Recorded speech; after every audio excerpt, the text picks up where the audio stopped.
बात सनातन का मतलब केवल सत्य से होता है।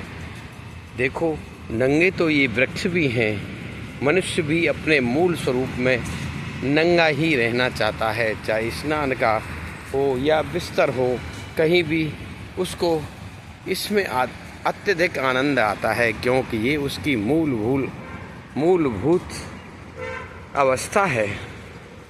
इसी क्रम में अभी दुनिया के जो शातिर लोग हैं, इस प्रकार लोगों के फ़ोटो खींचकर राजनेताओं के, बड़े बड़े उद्योगपतियों के, बड़े बड़े जो भी इज्जतदार लोग, पैसे वाले लोग हैं, जो किसी को पैसे देकर आवाज़ बंद करने की कोशिश कर सकते हैं, उन लोगों को कोई फ़ोटो खींचकर, न्यूड फ़ोटो खींचकर चारों तरफ डाले गए।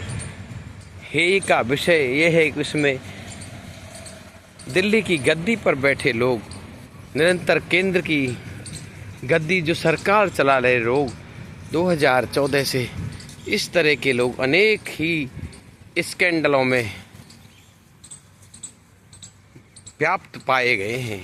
किसानों की 2-3 साल चली हुई आंदोलन में जिन लोगों के पास केंद्र की सरकार के किसी मंत्री के भी पास भी किसानों से मिलने का टाइम नहीं है, वो चुपचाप अमेरिका के साथ बुश के डर में या एपस्टीन की फाइल की चपेट में या कहीं किसी धन की चपेट में किस प्रकार समझौता करते हैं। 5 साल तक का ये किसानों को लूटने का समझौता किस प्रकार हो रहा है। ये सनातन संस्कृति का हास नहीं है तो और क्या है। सनातन का मतलब कोई भी चीज़ जिसमें पर्दे के पीछे न हो, जो कुछ हो सत्य हो, सत्य आवरण हो। जिस प्रकार सूर्य देवता के प्रकाश में सब सत्य आँखों से दिखता है और अंधेरे में सब कुछ छुप जाता है, वही स्थिति इस सत्य सनातन की है।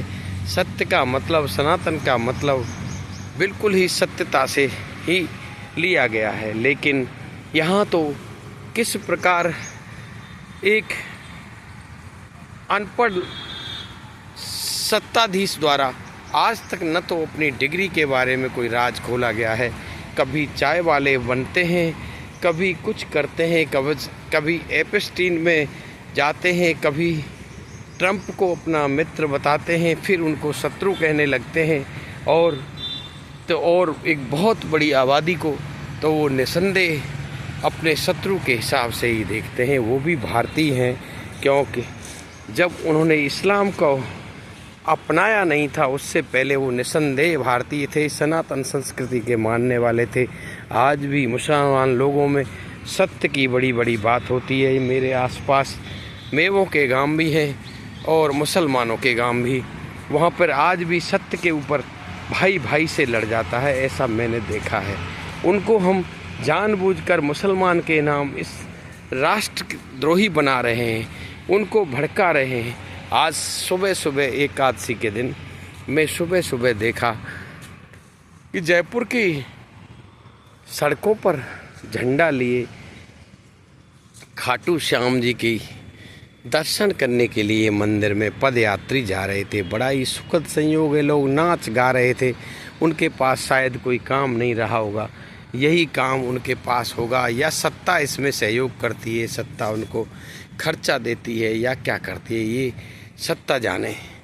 लेकिन दोपहर के समय जब मैं अपने बिटिया को फागी बिठाने के लिए गया, डॉक्टर बिटिया को, तो देखता हूँ कोई किसी भी प्रकार का ऑटो भी ऑनलाइन नहीं मिल पा रहा है। पता लगा तो कि आज शुक्रवार है, और शुक्रवार के दिन यहाँ सारे लोग जो रिको इंडस्ट्रियल एरिया में काम करते हैं और इसके कांटे के आसपास कपड़े इंडस्ट्री में काम करते हैं, टेक्सटाइल इंडस्ट्री में काम करते हैं, वो लोग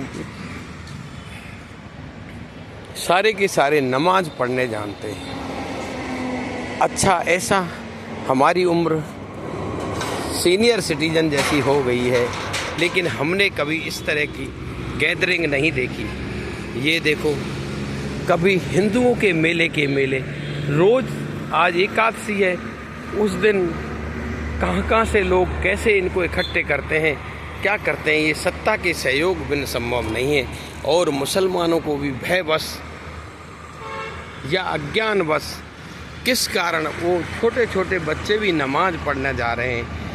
भगवान को, परमात्मा को याद करना कोई बुरी बात नहीं, लेकिन इस प्रकार की गैदरिंग, अपना काम छोड़कर भी नमाज पढ़ने जाना भी स्तुत्य नहीं है। और नहीं ये किसी प्रकार घर पर बैठकर भी हम खाटू श्याम जी को मना सकते हैं। खाटू श्याम जी के अनेक मंदिर इस देश में हैं।